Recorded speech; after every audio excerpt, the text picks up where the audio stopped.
Ooh. Yo, yo, yo. Whoa. Yo, you can hear me, bro? Yeah, loud and clear. Can you hear me? Yes, sir. Yes, sir. What's going down? What it do? Man, I'm low-key chilling. I'm over here getting ready for the show. I was sitting here prepping. And yo. Oh, my fault. I was sitting here prepping and was trying to get ready for y'all and everything. And so I just said, man, let me go ahead and fire it up and make sure that I done got all my little technical difficulties out the way, and I'm good to go. All right, sound like a plan. So you fired it up live already? Yes, sir. We are live. We on right now. I had seen that you had put the stream up. I don't know if my reminders or whatever be popping up in YouTube, because I don't put much content out, but I'm really hoping that we get people over for this very important discussion. Right, sound like a plan. Yes, sir. Yeah, man. I don't know about the YouTube notifications either. I go live a little bit more than you, but it still seems like it might be suppressed a bit. So we'll see how it plays out. Okay. Well, I definitely told my students that I was hoping that they was gonna be able to fall through. I made it an extra credit assignment. You know what I mean? And I'm hoping that we get. I invited Cerulean as well. I love the stream that he had did a little while back on redistricting. And he always talking about the American trick bag, and he has a very, I feel like, astute position on black politics, historically and contemporarily. And I'm hoping, like with this stream, and I feel like it's aptly named. I'm hoping with this stream that we start to create the atmosphere for black identity politics, and I'm really hoping that with the information that's going to be discussed this evening, and you brothers, I've been talking y'all up, especially to my students and everything. That I'm hoping that y'all give y'all perspective, and and it end up being powerful. People can walk away with some walkaways and some ideas about this midterm election that's coming up, which I feel is way more important than the election tomorrow. Why do you say that? The midterms being more important. Because it's so many seats that are up for grabs in this upcoming midterm election, and sometimes the traction and the enthusiasm for the presidential election doesn't translate to midterms, and so I definitely want to talk it up and want to explain the importance of that as well. Not to take away from national elections. I think those are also important. Anytime it's an election, it's important. But we got so many people out here with so many ideas about elections and Democrats, Republicans, and that's why I want to get to what's our foundational thought going into this thing. I want I want people to have some foundational thoughts. So when we do start talking about Republicans and Democrats, like the conversation we was having with Cube and his plan, you see how convoluted it got to where people actually thought that we were for Trump. You know what I mean? Just because we were bashing, how Democrats treated Cube. So although the conversation is somewhat complex with foundational thought, you at least people can kind of find their way through the sauce, if you will.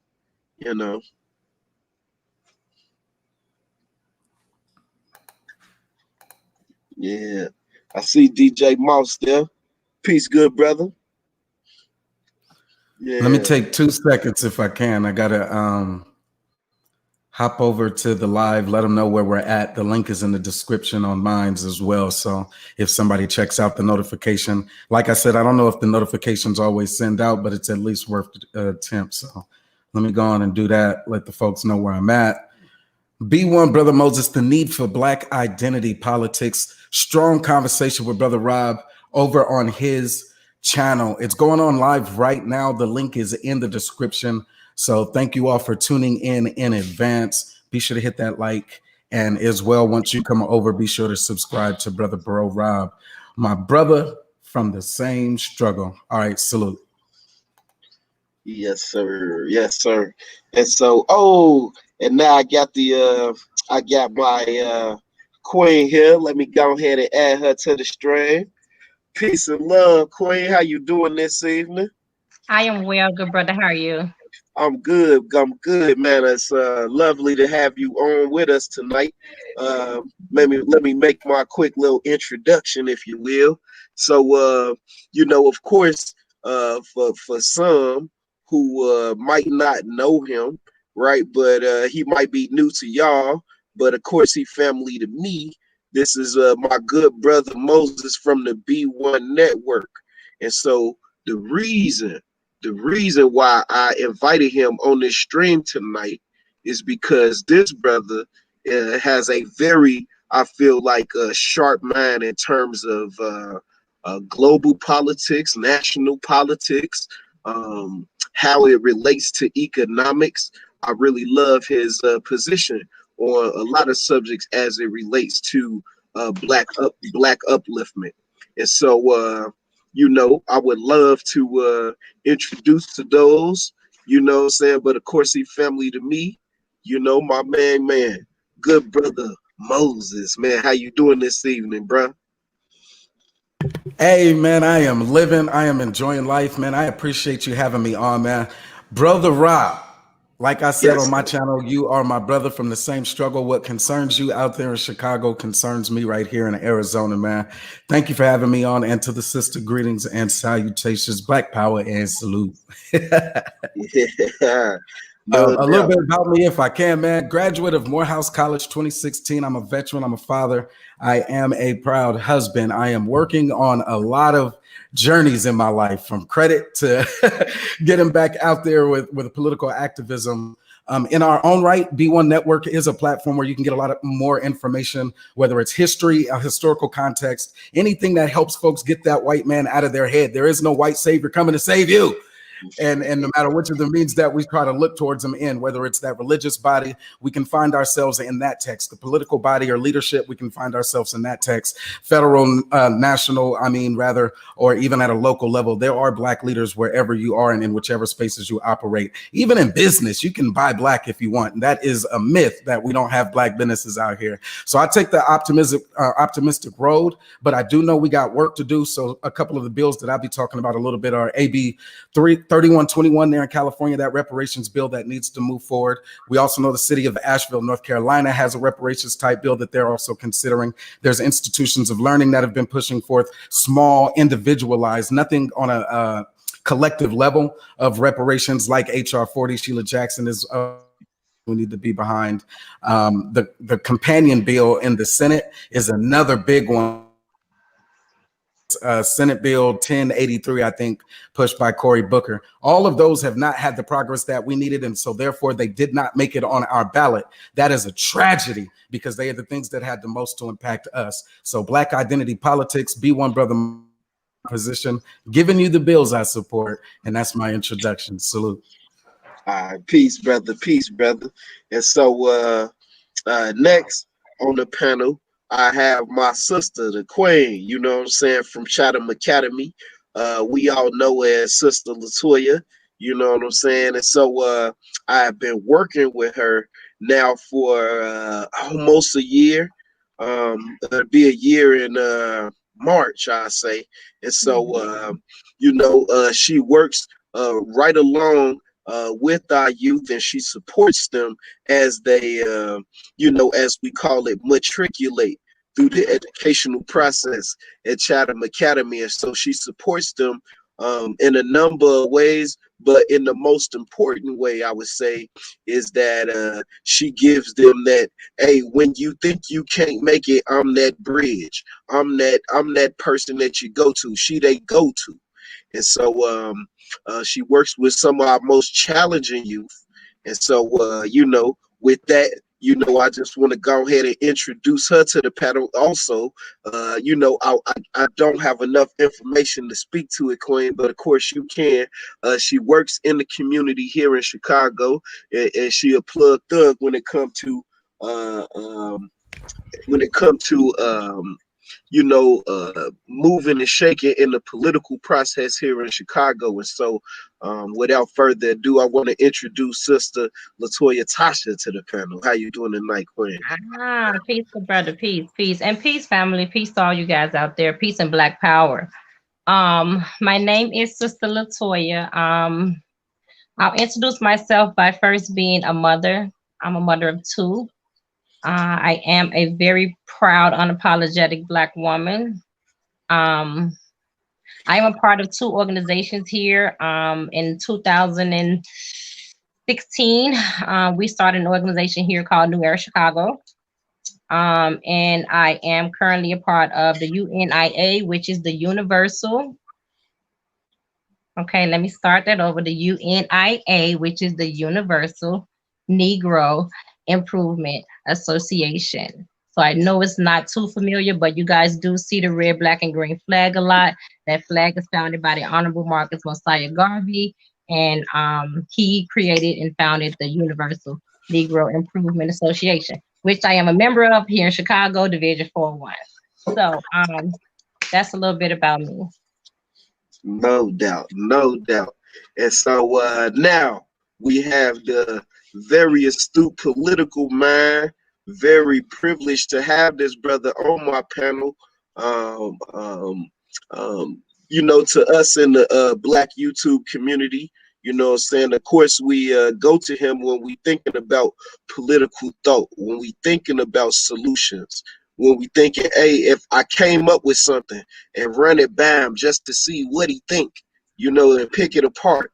And in terms of Black media, very strong voice in the Black YouTube community. Want to give all power and privilege to this brother to speak on my panel tonight. The good brother Cerulean Gray. How you doing this evening, good brother? Well, greetings, esteemed brother Rob. Afraid to give me a little too much praise. As you know, I've already done my last live stream of the year, 2020. It's the end of the fiscal year, and we have state elections still coming up. And as you know, the Republicans, who are basically neo-Confederates, have already locked up Minnesota for this upcoming political circus that you see, as far as the Trump Biden election. And so because we still have some state elections going on,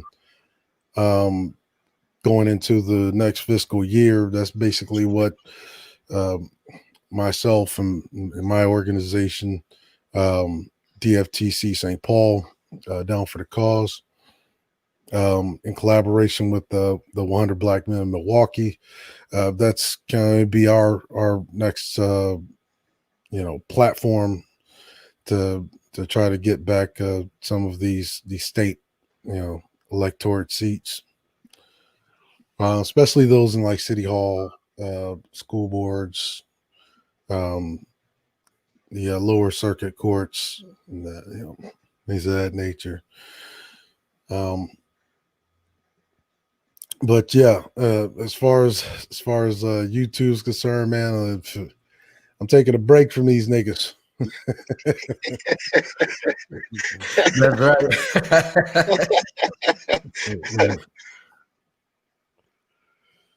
Yeah, I hear that. And so I appreciate everybody coming through and being with me tonight. And so I wanted to get into some of the topics that I feel like uh, uh, for those that don't know, right, or don't have a whole lot of information on. I wanted to talk first about redistricting, and Cerulean, that is one of the reasons why I had specifically invited you. I love the stream that you had did. I cannot remember the name of it right now, but you were talking about redistricting and how they have gerrymandered somewhat of the elections, national elections, and local elections, to where obviously it can favor one party or another. Also, you have brung up for my consumer ed students that might be listening.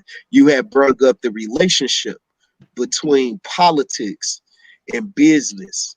And so, with that being said, I wanted to open the floor on that topic where we are discussing, redistricting and how that affects national elections and local elections.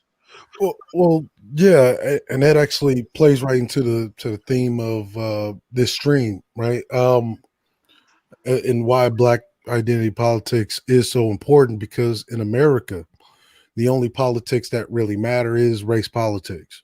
That's the first understanding that you have to come from when you're dealing in politics in general, and that is what literally creates what will be your business sector, or for whatever market that you're trying to tap into, including the one that we're participating in right now, which is media. And so Black business without Black politics is basically reducing your business sector down to a hustle sector, kind of a niche gig kind of sector, right? That's why you hear so much about Black folk that do have jobs, and you can ask them, well, what do they do for a side hustle, right? The fact that so many Black folk have side hustles is evidence that our politics is just not in order. And what has been happening every 4 years, there has been this massive campaign to keep us focused on these federal elections, this political Super Bowl that they call the presidency, when the person that you deal with, the people that you deal with in day-to-day life that decide your day-to-day decisions, do not rest in the federal government. They rest in the state. And in fact, that's the reason why they go from state to state, to try to garner support for their political platforms when they're running for these executive offices. Now, who's in the states? Well, your congressmen, your senators, anyone that's in the House or the Senate. Yeah, that's a good place to start if you want federal representation. But more immediate representation, what you want literally is your governors, your school board, sheriffs, because the school board is important, because that is literally where their children who grow up, become voting age. That's exactly where they get their political identity. Is not from their parents; it's actually from their school and whoever their peers are. And that follows you from K through 12 all the way to post-secondary. Yeah. When I talk about redistricting, this is why the schools played such a significant role, because one of the clever ways that they do this redistricting, if you noticed, back in I think it was the end of August, early September, when the RNC took place, there was a woman there speaking at the RNC, white woman, who was literally advocating for a teacher strike and ending teachers unions. And people don't even understand, like, why is she talking about the ending of a teachers union? Because if there's an end to a teachers union, right, they can literally cut up these zones where they set these districting lines to determine what kids go to what schools. And if they can't do it that way, they do it the other clever way, which is they will make it to where if you're coming from a family of a certain socioeconomic strata, then that determines what school you go to. And that's basically what Betsy DeVos has been doing since she's been in that seat as the head of the Department of Education. And then the other ways that they do it is if you notice in the states, and that's where all these contracts at the state level, why they're so important, because they determine what housing contractor gets to build where, what what kind of permits that they'll be able to get, whether it's residential or commercial, and that actually also determines what businesses will be in that area. And that part of politics is the part that Black folks are mostly locked out of. Absolutely. I would agree with that wholeheartedly, because the zoning laws here in Chicago, and most recently when they were talking about the licenses to buy those marijuana licenses, most of the Black people who were trying to get these licenses legitimately, right, are outpaced by these huge marijuana companies buying up all of the licenses. So literally, even though it was supposed to benefit us, it doesn't. Well, they made a grand campaign, right, for say legalizing marijuana. Mm-hmm. And excuse me. But and there's so many reasons why legalizing marijuana is bad. None of them have to do with the moral, the perceived moral aspect of it. One, where you need marijuana legalized, that's not being focused on. They made that a state issue. Where it actually needs to be legalized, that is at the federal issue. They keep trying to make it a state issue. So one, you do have, say, Black, well-to-do, well-financed with capital Black person trying to get into that marijuana industry. He very well may have the capital. However, because it's not legalized on a federal level, feds could literally come in and they would be and the states would be powerless to defend them from it. The feds could come in and shut them down. Why? Because it's still illegal at a federal, in federal legislation. But then you have to watch who's literally proposing these legalized marijuana bills, and that's literally where citizens have been asleep. Because they didn't even realize. Take, for instance, Colorado 64. Colorado 64 is a bill that was actually proposed by the Marble Corporation. And then if you look at where individual vendors who have license to, say, sell to the mass populace in Colorado, who do they have to go through to get that licensing? Well, they have to go through one of the main or major tobacco companies who moderate it. And why do they get the moderated? How come it's not moderated by the citizens themselves? Well, it's because you have to understand the tobacco companies are moderated by who? The FDA.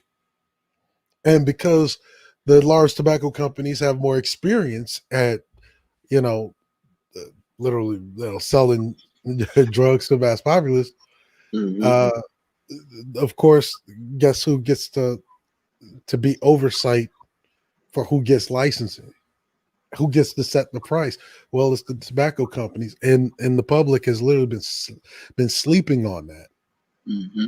And that's why you see the white corporations that are vendors down in Colorado. You see the majority of them, but you're seeing the Black ones. They're literally getting either priced out, or they're getting outsold out just by virtue of not being able to compete with the larger white ones.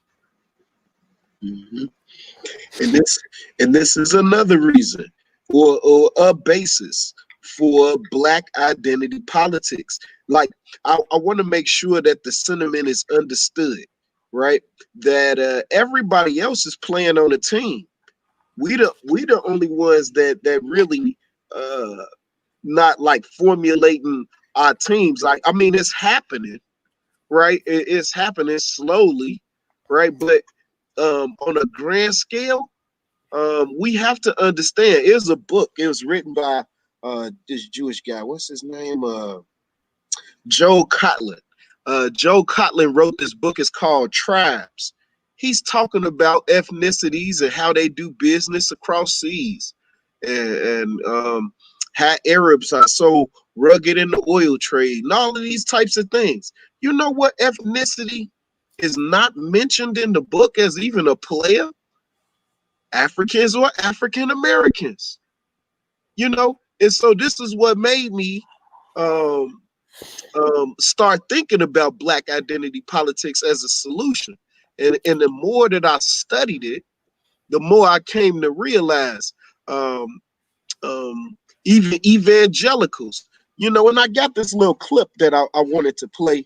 But evangelicals, they um they vote as a block, but these are the people who really founded private schools because they were trying to separate their kid. They didn't want to accept desegregation in schools. They started private schools, and so because the IRS started looking into they non-for-profit vouchers, right? You know, that's when they got mad and started voting as a block, and they have been supporting Republicans in national and local elections now for the last, you know what, since the 80s. You know, since the 80s, for the last 45, 50 years. Well, if you look at all the other demographic groups in America, one thing we have to understand about Black people is that, one, we're the only group where there's these massive campaigns that are ran in the mainstream to try to split our vote. They don't do this for whites, and they certainly don't do this for no individual immigrant group, right? They don't do it for the Asians. You don't see them running these campaigns to garner support for the Jews. In fact, it's so interesting because the Jews literally made their own third political party, and yet they don't get criticized for it, called libertarians. Mm-hmm. Right. And not only that, but they're also a major supporter of the Green Party. Absolutely. Right. And there is like this fundamental thing that completely undergirds the lack of Black politics that nobody likes to talk about. And that thing is that racism, right? That racism, that reemergence of white supremacy or white nationalism or whatever you want to call it. Now, if you notice over the course of just this year, I have literally seeded, okay, we have to stop blaming white folks for our issues. And if we're going to stop blaming white folks for our issues, now we only have to blame ourselves for our lack of politics.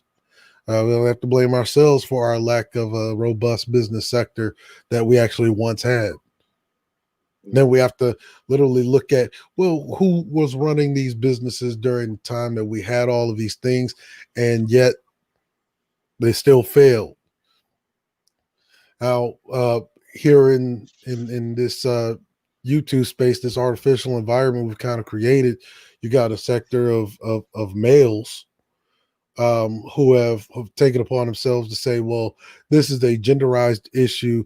This literally we have to blame the Black woman because, you know, the gynocracy and all of these artificial, unofficial, kind of non sequitur, non-related kind of things that are completely separate from the lack of, say, economics or lack of business, the lack of politics. Because, one, you don't even see Black women really literally entering politics until the 70s in a serious capacity. Mm-hmm. You see, and so if we're going to talk about pre-1960, pre-Civil Rights Act, 1964, then we have to say, okay, then Black men are evidently to blame for all of these things that have failed in this community. And because of our lack of ability to cut through the bullshit, because we have so many black men that like to rest in pervasive fear. Take for instance, you have the Negro Republican, right, who's only voting Republican because he wants to be down. He wants to be a fanboy. He's not really serious about politics. His only attraction, the only allure that the Republican Party has to this type of derelict male is the fact that it's anti-black woman. That's it. Mm-hmm. Mm-hmm. And it's so interesting because they use a whole host of these kind of derelict talking points. I like to refer to them as, right, the derelict talking points like abortion. Mind you, it was a Republican in office. It was a Republican Supreme Court that whenever it interpreted the law for Roe v. Wade, those were Republicans, Republican controlled Senate, like that allowed that, and it began at the states. And whenever you look at where these things began at, you go back in history far enough, you'll find that the same states where these things began at are the same states trying to reverse those Roe v. Wade decisions that made precedent to get it passed to begin with, Mm-hmm. like Alabama, like Virginia. Mm-hmm. Yeah, which brings me to the current situation with them putting Amy Barrett on the Supreme Court, and I mean it politically I really can't see how anybody that was leaning conservative Republican after what has transpired in the last 90 days, I would say, man, I don't see how they could come back from that politically, you know. I just really can't. The handling of the virus and the way that they rushed this lady through after Ginsburg death, man, it just looks so bad. Um, I think who is that? Mitch McConnell. I believe he is in danger of losing his seat. He definitely got destroyed in that debate. I can't remember um, who he was debating. I know somebody was doing some commentary on it. I didn't see the debate myself, but the way that they were describing it, um, politically, I know he has to be weak after that. Um, which brings me to a point that I make to my students. If we are to look at the current political climate, um, you know, the soil, as the farmers say, is the till it's tilled already. It's soft. It's nobody that's really holding the cards to where you don't have any angle to get in. It is some angles that we can work to maybe grow our own politicians and get them through in the next election cycle, which I wanted to talk about with midterms coming up and so many seats up for grabs. I definitely wanted to talk about that as well. And I mean, of course, us, we gonna continue to talk about it, all leading all the way up into the election. But wanted to get it into tonight, man. We wanted to hear from you, good brother Moses, especially coming up with this midterms and everything. What you think about in terms of us having our agenda and having it fulfilled? Possibly by these midterm elections and all of these new, hopefully, representatives and judges and people that we can possibly get in this next midterm election. Do you think it's possible if we were to adhere to black identity politics? Do you think it's possible, good brother? How do we get it? How do we get there? Appreciate it. So in legislatures all across this nation, some of the proposals that I'm most passionate about from the elected officials who represent our Black identity politic and are currently in office, they haven't even made it to the floor to be voted on, and let alone to our ballots. And what's worse, I am more naturally an optimist, but Brother Rob, I got to tell you, I am feeling pessimistic now, because a few bills like HR 40 and its companion bill in the Senate, the reparations bills drive this point home. I wouldn't need to say any more from there, really, when it comes to our agenda, if those two were already on the table. But with so much discussion in media, it seems like our representatives, elected officials, did bank on those two being our crux argument. Let me take it one step further, if I can, because I do believe that more aggressive measures must be taken in order to push those forward. Let me give just a quick star analogy. So reparations never made it to my ballot, and that's central to Black identity politics. We use the political process and the media to justify direct payments to, however you do the numbers, maybe 40 million eligible citizens. And that idea was frowned upon as being too liberal, too conservative, too liberal rather, and too much like socialism rather. And now I take an issue with that. I believe our representatives should have been able to move those key bills to the floor for that yay. It would have most likely been a nay vote, but they should have been able to move it if Black lives truly mattered more than just the symbolism. Well, then we're also dealing with a mental aspect.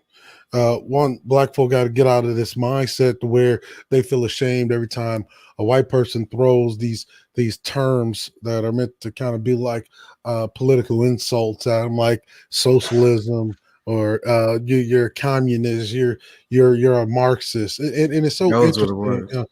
Or you're a SJ, or you're a SJW. And it's so interesting because you saw how snowflakey white people got in the rural South, right? Whenever Obamacare was being repealed, you had all these white folk with bad teeth, poor hygiene in the rural South, crying about not being able to get their staph infection cured or antibiotics because they had hookworms in their feet. Right? But nobody ever told them to stop playing victim. What are you crying for? You're so entitled. Nobody ever accused them of that. Right. But Cerulean, juxtaposition that with, after they did all of that smearing of the reparations proposals, then they went and passed the CARES Act, which provided fast, direct economic assistance for about 160 million. So when we were asking for 40, it was frowned upon as liberal, socialism, and Marxism. And then they passed for 160. Who's really liberal, the 40 million or the 160?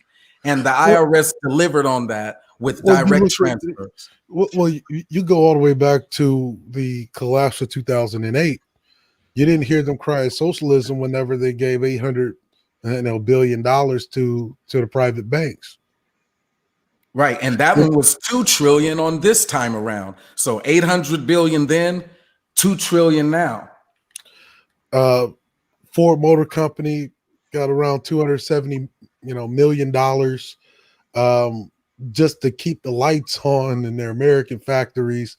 As a result of the collapse of 2008, nobody cried out, said that, well, we shouldn't be socialists like that. GM, even gave to the table with the handout, begging the government to ensure they can keep the lights on. Nobody accused them of being socialist or Marxist or communist. Even just recently, $2.2 trillion being issued out in the form of $1,200 stimulus checks. Um, you didn't hear any cries about it's too socialist. What happened to all of the people that were all running their mouths about, we should pull ourselves up by our bootstraps? Why Mhm. aren't all these companies that are coming to the government? And when I was watching that the RNC, there was a couple there. They had like a coffee company somewhere in like Idaho or Montana, and they were talking about how the PP, the Paycheck Protection Program, Mhm. uh, that they literally fleeced for millions of dollars, helped them keep their employees paid. Well, why do you need the government to keep your employees paid? I thought you were self-starved. I thought you were pulling yourselves up by your bootstraps. Why isn't the bootstrap argument a prominent thing whenever you're in financial trouble to such extent to where you have a COVID crisis and you're not even financially prepared for it? But where's all of the bootstrap talk, right? Mm-hmm. But what you did see is angry mobs of white folks crying about, well, you need to go ahead and pass that $1,200 stimulus check, Mm-hmm. right? And nobody got accused of socialism.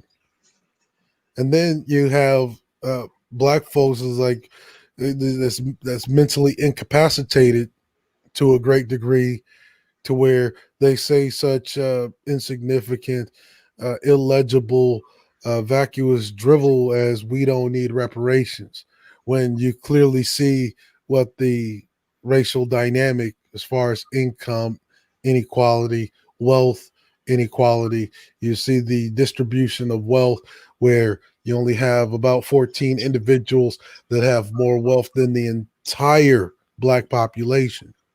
Mm-hmm. Yeah, I'm glad that you have brung that up because this is very important. I don't believe everybody understand when they start talking about the wealth gap, right? We need to understand what that actually means. The average white family, they have about $170,000 in wealth. The typical Right. average And then black you look at that in comparison to what even our proposed reparations package is even asking for, which is really only bringing uh 40 million black folk into the middle class, hmm or upper middle class. You're not even talking about putting them into the six figure upper middle. You're talking about bringing them up to the middle. hmm hmm Right. That's hmm when you divide, hell, you could take 1 year's GDP, divide that by 40 million. uh that right there would put the same, 40 to 45 million Negroes. That would just put them into you know to where they're competing, at least, with the average white family, which has 170,000 in wealth. You're talking Absolutely. about 45 million with a house or property that's worth at least 250,000. Absolutely. And there were policies that we get heavy documentation on that literally robbed the black community of trillions of dollars. Redlining is one of those policies where it literally robbed the black community of trillions. So you can't even factor it in because of inflation, like how much money this is. And so to try to justify black identity politics to a black person who does not understand this dynamic, I mean, it's shocking, you know. But it must go without saying, in comparison, the average black family, they have $17,000 in wealth. Bless you. And if we were to compare 170 to 17, you obviously are going to need some type of political backing to make that evil, to make that even, to make it equal. you know, equality, man, Ice Cube, he said it. He said, man, dollars bring dignity, you know? And I mean, and literally, we not asking for this. It's not something that's asked, it's something that's owed. So, And I mean, it can be easily paid, like you said. Go and ahead. let me give an extension by revisiting something we were talking about earlier, which was um, the legislative from the national level or from the federal level needed for the decriminalization of marijuana. We talked about what the current administration has failed to do, and at the state level. But what I want to introduce to this conversation is the MORE Act of 2019, which is on the other side. It was introduced July 23rd, 2019, to Congress. It didn't have a high chance of being enacted, and it's another one of those ones that could be looked at as symbolism. But some of the stakeholders that were looking at it include the Americans for Safe Access, Normal, which is the Marijuana Opportunity Reinvestment and Expungement, probably one of their bigger sponsors at the federal level, which would also, because it's legal at the federal level, it would enable the states to set the policies accordingly. And then even students, and I know you do this for your students, so I want to mention it because the Students for Sensible Drug Policy also endorse the MORE Act, which was sponsored or co-sponsored by Kamala Harris. And so what it is marijuana policy reform that is supposed to drive tremendous economic and social benefits. And when I think of economics, that's where that zoning law you were referring to comes in, because you know how they say you can do this commercial land, this residential land. One part of reparations is residential. It's all a compromise, really, because 40 acres was a compromise based on policy. The real Homestead Act was 160 acres. 40 acres was the mule argument for a different topic or a different day. But economics wise, there's the commercial property and there's that land development. There are two other bills that are also significant there that Kamala Harris was voting for. One being she did vote affirmative for the First Step Act, which is a form of criminal justice reform. And then I don't know if I even want to include the second one. I mean, the third one, rather. I think I'll leave it right there just to say what we do after reparations in order to continue to sustain the gains that are made with that critical legislation, that becomes individual, that's state rights and being able to navigate the system. But first, the capital needed and the skills that we already possess would make it more profitable sooner for those Black families and those folks who are even already in a position to take advantage. But for us to compete sooner against like the Marlboros and so forth, even if they are deemed a regulatory body. But I digress. Well, if you look at the legacy of redlining, redlining still lives on. It's just called rezoning now, or urban renewal, right? Or opportunity zoning, whatever whatever you want to call it now. Hey, I like that opportunity zoning. I actually did a live stream when the White House was on with the Black community representatives for the opportunity zone meeting. It was a pretty good one. Go ahead, bro. I didn't mean to cut you. This one is just from my backyard here. You know, the exclusionary zoning, carving them up. And this determines, like, for your state funding, determines the quality of your schools.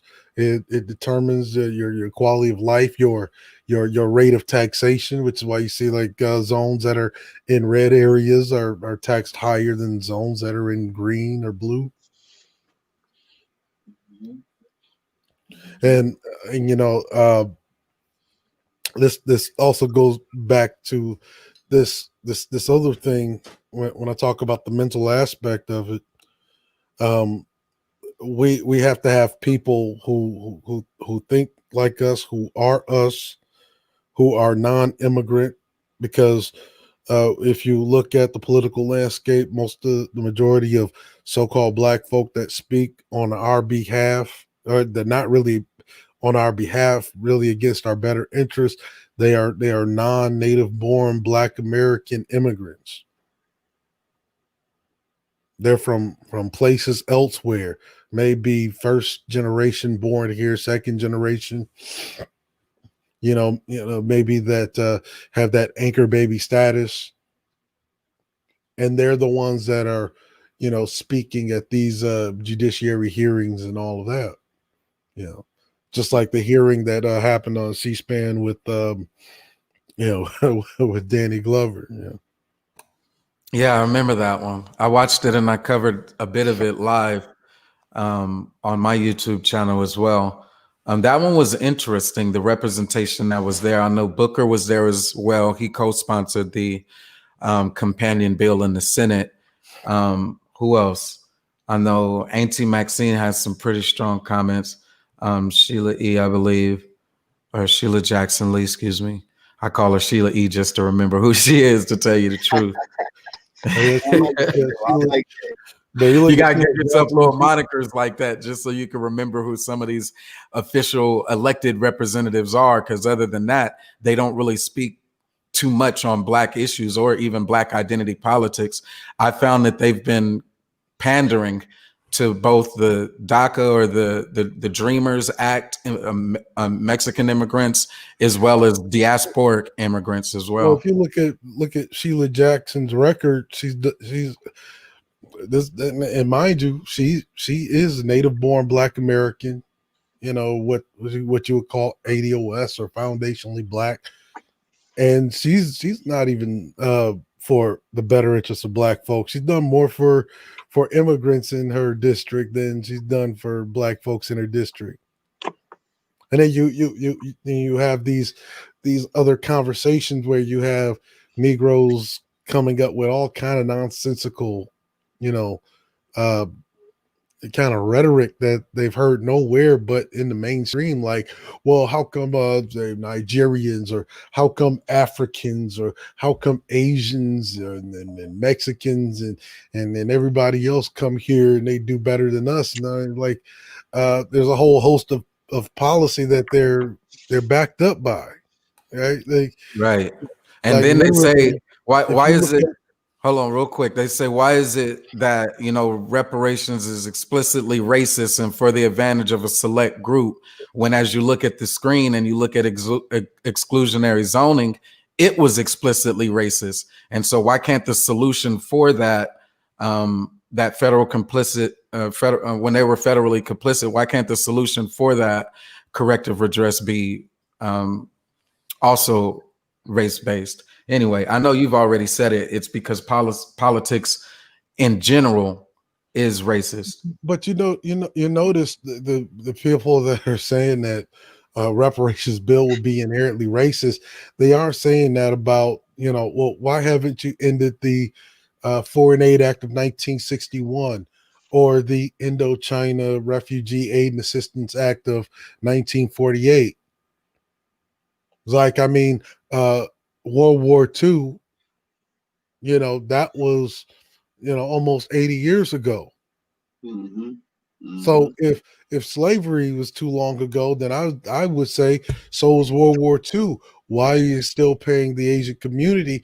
Well, adjusted for inflation and all of that, but equivalent to what was $300 million a year in 1948, which by today's account is somewhere like $4.5 billion that their community is being injected with. But yet, just over the course of COVID-19, you're seeing more and more Asian businesses go out of business. Why? Because they weren't fundamentally prepared. But I thought they came here and they did it better than us. But they're they're even less prepared than Black folk were for COVID. Mm-hmm. Mm-hmm. So much so they went to the federal government begging for handouts so they could keep their businesses on. But so did the Hispanic community. So that these other immigrant groups begging the federal government for a handout. No one accused them of being socialist. And what is so insulting about it is that even the immigrants, most of which hail from socialist and communist nations. Correct.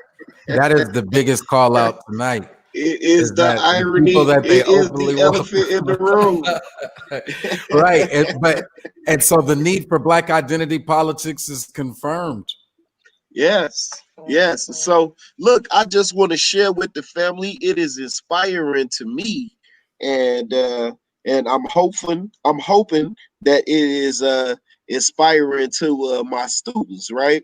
You know, I'm hoping. Yeah, I'm sharing my entire screen, and so in my consumer ed class, right? Y'all can see my screen, yeah. Yes, sir.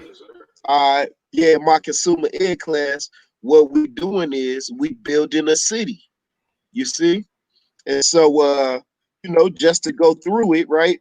You know, they got the professions, and then they had to research what they had to do to actually get into this type of business, and all of these types of things. And so when we go to build our city, we want to build it to a point where, you know, we want to be the envy of the world. Everybody in the world want to come and see what we doing in Crown City. So you can see my girl Maya. She got her little pink crane, you know. But and Wayne, if you look at America in general, we have to understand that it is only because of the Black American that this country is a first world country. It is only because of the Black American that this country had became a world power. And so when you look at this country, you are looking at the labor of Black America. That's what you're looking at. You're looking at a finished product that everyone else does. It is the envy of the world. That's why you're seeing all of these other groups that come here and they tell you that all they did was they worked hard, and they have even Negroes believing in this false sense of meritocracy, that they just worked hard and they lived in a house with 12 other people, and they pulled their money together so they could get each person in the house, with 15 motherfuckers in it, a house of their own. It's utter nonsense. Because when you ask, okay, well, how come you getting so much foreign aid assistance? How come you get, and then you look at what a refugee is by the definition that is set before Congress, that was set in 1946. To be a refugee, hell, do you understand that every single Black American that's in America right now alive could be considered, according to even the definition that was set by Congress in 1946, every Black American alive could be considered a refugee according to that bill. Oh, but there's one specific set of rules we don't meet, and that's the fact that we're not immigrants. Mm-hmm. Mm-hmm. Mm-hmm. Mm-hmm. And so it's an utter myth. I hear that garbage being peddled just about everywhere. Oh, they'll live in the house 12 people to save money. Do you really think that's to save money? Right. Like Yeah. only the if you have a brain inside of that brain cavity, they're not doing that for money. They're just doing it because the places where they want to live, they can't. That's why they push them all to the Black community. And if there's no available space in the community where it exists, and the white folk don't want them over there with them, then guess what? Guess where they're gonna be? They're gonna be in a house full of 15 motherfuckers. They're not doing it for money. They're just doing it because they don't have anywhere else to go. Mm-hmm. Because guess what? Whenever they come here, they're under those same exclusionary zoning laws that Black Americans are.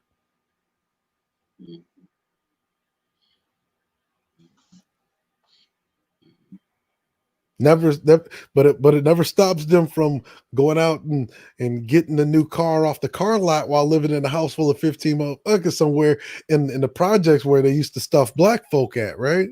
Right. Never stops them from, turning these new cars you see off the lot into lowriders and decking them out with all types of chrome where it don't belong on the plastic body car. Oh, snap. Yet it never stops an Asian from putting a wing that's bigger than the damn car itself on the back of their Honda.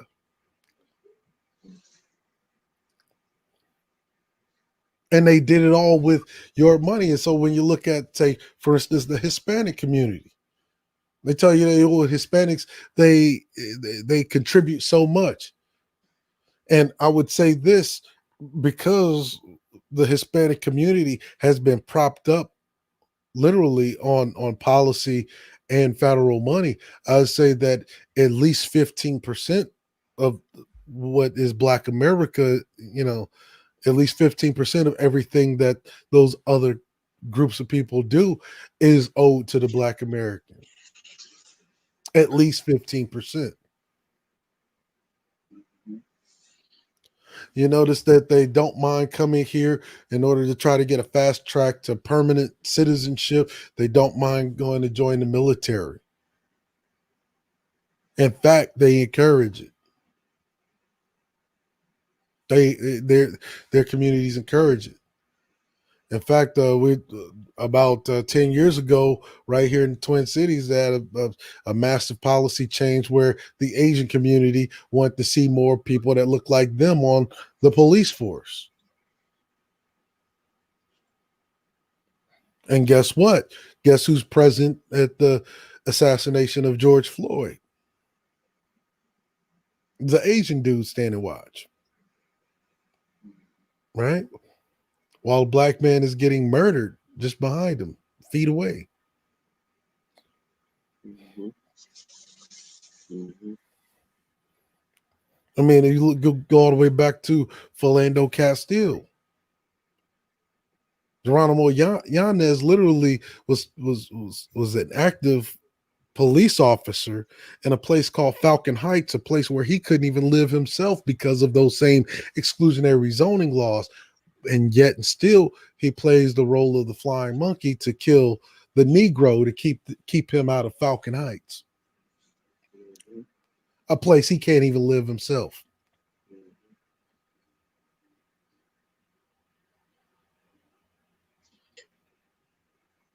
I mean, these are the utter hypocrisies that you're seeing in politics. No one's yet accused the immigrants of racism and you doing all this stuff for the Hispanic community. That's racism. You don't see them doing that with the Asian community, accusing them of racism. I would say, I would go so far to say they are viewing African Americans the same way white supremacy view African Americans. They get the same media and the same images that and the same propaganda that everybody else get, and so they view us the exact same way, which I explained to our students. John Henry Clark, I think he said best, that we have no friends. We have no friends. We got to understand that. And it pisses me off because we still have so many Negroes that are coming from the Pan-African mindset and haven't caught on yet to this political game. Pan-Africanism in itself is now just like kind of like this inside conservative joke that literally translates into immigration. Mm-hmm. Mm-hmm. Mm-hmm. Pan-Africanism was neutralized with the Foreign Aid Act of 1961. When they started letting the African countries in the in the 80s and 90s, especially after things like You know, Hutus, Tutsis took a bunch of refugees in. South Sudan, the Mogadishu conflict took a lot of took a lot of what you call refugees in. Then Eritreans, Ethiopians, Sudanese, Somalians, you know, so forth and so on. Mm-hmm. And mind you, once again, what's considered in order to be a refugee, the only thing that is required is that you be running from some kind of either political persecution or some kind of religious persecution or something that affects a specific demographic of the country that you were in. So you wonder how so many, take for instance, criminals from places in South America get into America. Well, all they have to do is say, well, we're running from the cartel. They could get in and get access to those immigrant benefits, to those refugee aid and assistance provisions. And then when you have a mass insurgency of, say, a MS-13 or one of the other racialized, immigrants groups coming from south of the border, you have, DHS and, these guys over in Washington, like ICE and yada, yada, yada, all trying to figure out, well, how did this happen? Well, you let them in with all of these policies. And not only did you do that, you gave them the money to create said insurgency.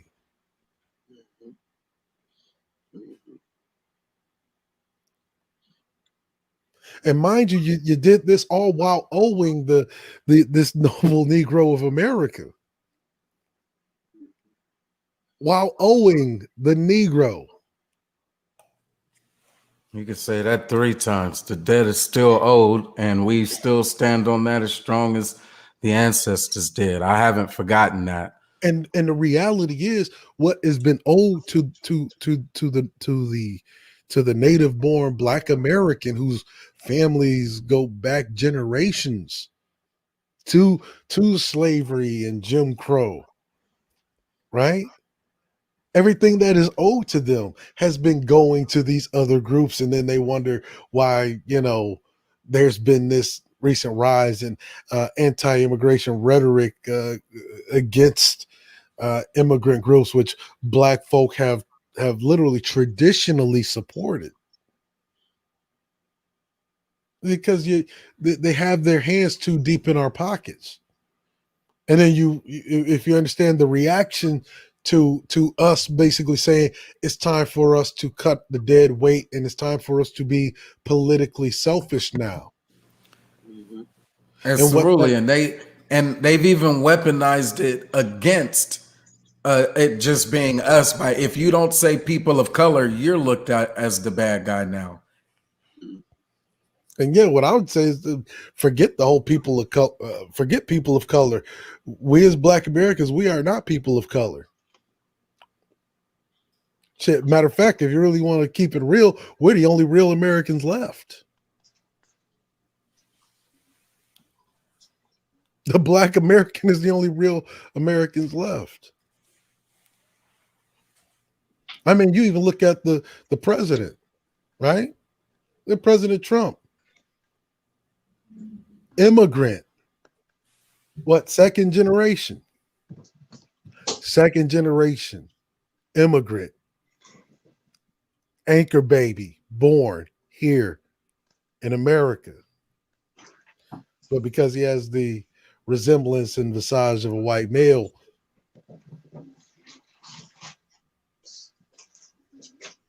his entitlement is such that he could literally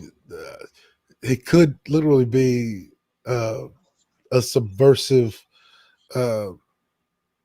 agent of chaos from places unknown, specifically his roots going all the way back to Germany, second generation acre baby, probably sleeper cell that was implanted here by old daddy Trump to turn American politics on its head here in the 21st century.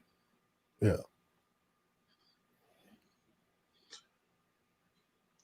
And so, I want to kind of lead the conversation now to where, because I feel like the points that we have brung up, right? Redistricting and the policies that this government has put forth to put us in the position that we in politically, socially, economically. Um, you know in terms of black identity politics, what would be some takeaways? What would be some solutions that we can employ to where policies wouldn't even impact the progress or the thought of progress in these solutions. And so, just to give y'all a general idea of what I'm saying, right?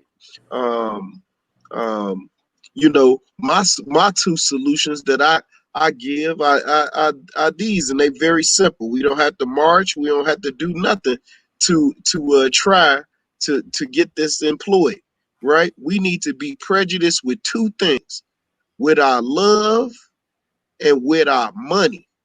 If we just do those two things, I honestly believe if you just took, I would say 2%, if because I really be pushing for 10.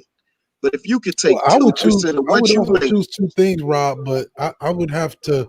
I would have to quote um, one of our wise elders from the previous generation. There was a great woman that once said, "What the fuck does love have to do with it?" yeah, I Fuck, got you.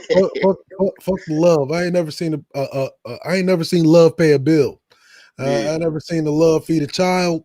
I never, you see what I'm saying? I never seen love sustain human life. Okay, mm, love don't sustain human life. That is done with resources. yeah. Now, I was talking more along the lines of, man, keeping our seed with our people. You know what I'm saying? We are not going across the line. You know what I'm saying? Just for the next generation, our boys, man, all they see is black women. You know what I'm saying? And our girls, all they see is black men. I know it probably isn't feasible. It probably isn't, you know, I would say before we get to that, we literally have to control our own narrative, and we have to be exclusive with who is allowed to speak on our behalf. That is literally the first step. If you talk about a prolonged, protracted campaign to liberation, you cannot allow foreign national immigrants to speak for you. You cannot allow people of color to speak for you. You cannot allow South Americans, homosexuals. You cannot allow any other group other than yourself speak for you. You know, this is one of the problems that I have with people like Jessica X. The problem is that it was Negroes who let Jessica X speak on our issues. And seeing what that does is it allows these foreign agents to come in and literally spread the seeds of chaos to poison the minds of these black males who are up and coming, who are consuming the media that we put out. And then they're getting confused because they see what they think is a black woman, a black woman in an avatar. So, I'd be happy to tell you that you should stop crying and you should, put slavery behind you. People like Akon shouldn't be speaking on our issues. If they are not a native born black, if they don't have roots that go all the way back to Jim Crow and slavery, they should not be speaking on us. And we have to control that. We have to call people out on that. Look, you don't speak for Black America. You're an anchor baby. You are a second generation anchor baby. You do not speak on us. You do not speak for us. It's like, in fact, the check mark box you belong in is the immigrant box, because it's what you are. Whether you are a second generation, the third generation, first generation, doesn't fucking matter. If you came here as an immigrant, which means that you exercise free will to come to this country, you do not belong. You do not belong speaking on the issues of black folk. That is how we have to literally begin the conversation, controlling our own narrative that way. no doubt. I definitely agree. We definitely got to control our own narrative, and that's one of the reasons why I get most of my media from Black media. I want to hear our perspective. I want to make sure that I control the way that I absorb the news. You know what I'm saying? I might hear about something, but I want to hear, I want to hear Brother Moses' perspective first. I want to hear Taz's perspective first, George Macon perspective first. Yeah, I mean, CNN was covering the riot, but I would prefer to hear it from my good brother George. You know what I'm saying? What's No, because I actually mean, a lot of Negroes, right? Because you have a lot of Negroes. Like we had this thing with a certain sector of dudes of a more derelict variety, right? Um, literally had a whole campaign, anti-black woman campaign, hmm right? hmm And my whole uh, answer to that my proposition to that is, um, if you're going to put another group of women on a pedestal, they better have done more than what this Black American woman has done for you politically, socially, or economically. hmm Bottom That line. that's one. Because what happens a lot of times they get with these dirty foot parasitic immigrants from places unknown. What you call them, dirty foot? Yeah. And then they get to procreating with them, and then they create these children that grow up in these liberal school systems, 80% of which controlled by white females, and they get their political understanding from that. And then they think that, oh, black people are just crying and complaining simply because he's half dirty foot and then half native born black. hmm hmm And hmm let's just be real. Let's just cut through the the imaginary origin story of the immigrant. They didn't come here and worked hard. They didn't come here and work hard. The real reason why they come here is because in their own country they wasn't hitting on shit. The real Right. reason they came to this country is because they wasn't shit in their own country, tried to make something of themselves by coming to this country, and then literally like parasites feeding off the bellies of this noble Negro. And then try to make a campaign to make it look like they're really competing when they've their entire existence here has been one of a handout, has been one of the rewards of socialism and communism and so forth and so on. hmm hmm And we got to keep the narrative going. We got to make sure that our voice is heard, and we have to make sure that we continue to support Black business. We have to make sure that we continue to support Black media, because that is what's going to control the narrative for us. And the more that we get our voices out there, the more they become legitimate. Uh, so in terms of if we were to if Ice Cube wanted some coverage, I would prefer that he want to come to Black media, that he'll want to come to Tone Talks, and I mean, of course he went and did the interview with Tone Talks and everything, right? But we want to give him a platform just as big as a CNN or a MSNBC. Like, though, that is the vision that I got for our people. You know what I'm saying? Like, in my mind, we playing the long game, and we just doing our immediate steps.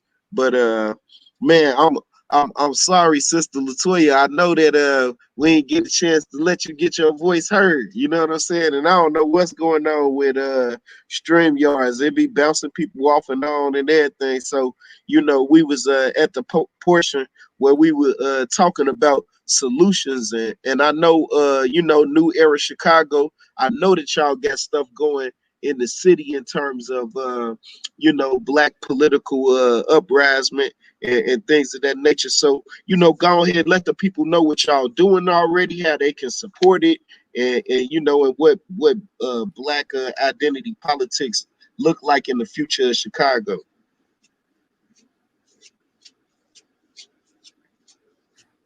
Toya, you there? Can you guys hear me now? Yes, we can hear you. Go Okay, ahead. okay, great, great. Well, peace. I don't know what happened, but I heard you guys the whole time I was sitting here listening. Um Two things really fast. Being a member of pro-black organizations, we face the difficulty of two things, okay? And that's fighting for our people and having to fight our people to fight for them. Okay. One thing I want to make very, very clear on this live stream is we have no vehicle of transmission of self-knowledge. Every other race you guys have talked about on here have a vehicle of transmission of self-knowledge. It's kind of like the keys to the next generation's wealth, right? So we don't have that as a people, right? Because we have not focused enough on education, right? We know there's a miseducation, so that's where we should start immediately, right? And we have to make it relatable. So as an educator, I make my living off my passion. You understand? So we need to start developing a vehicle for transmission of self-knowledge, which is really, really great. I learned that from the brother Dr. Akbar in a book, Know Thyself. So I want to make it clear what New Era Chicago and the Universal Negro Improvement Association is. And I did hear the brother speak about Pan-Africanism. I really wanted to chime in on that, but I couldn't for whatever reason. These cracker networks be doing their job. But to add on to that, Pan-Africanism is what it is. It's been that way for 100 years. It hasn't changed. It's always been a black print to independence. It's always been a black print to liberation for us, created by the Honorable Marcus Mosiah Garvey. We just haven't followed that. So let's say everyone is not going to follow that. There still needs to be a vehicle of transmission of education. So dealing with the youth, and good brother, you know, at Chatham Academy High School, we deal with the youth that everybody on social media, the rap stars, the football players, the basketball players, that they say they're dealing with. You know, when they give those millions, when they hit the charity and they're talking about that they touching the youth that we literally deal with every day at the high school, Brother Roberts, those are the youth that is missing in the mainstream media. They're looked down on, they're frowned upon, they cross the other street when you're walking on the same side of the street with them. So I think if we just start at re-educating our youth and make it relatable, like we wonder why the youth isn't grasping this new black trending thing. You know, black power is trending now. Whatever works, okay, but it's trending now. But the youth, particularly in the hood, you know, they're not grasping it quick enough. So I do not think we have a vehicle of transmission, which every other race has. The Chinese has it. The Arab has it. If you walk into an Arab gas station right now, they have a 7-year-old working the register. Okay, so that's the vehicle of transmission. So I do think we need to focus more so on that. In New Era Chicago, we are an organization in the UNIA. We are an organization that demonstrates. So we don't believe in protests. We never say we protest, because protests have gotten us nowhere for 100 years.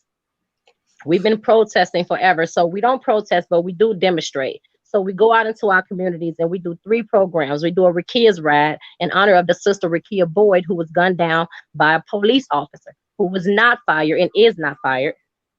So we have these programs, one Rakia's ride. We feed over 400 people. We've been doing that for like 4 or 5 years out of our own pocket. We do not take white philanthropist money at all. And that's another thing with our people. We think in order to get above, we need to have some type of philanthropy coming from some level of a white old man or a white old woman. So New Era Chicago, we really focus on taking this money out of our pocket. And if you're really passionate and you say Black Lives Matter, then you cannot be looking to be funded by the same people you're begging to for your life to matter to. Your oppressor is not going to fund your revolution. It's never going to happen. It's never happened.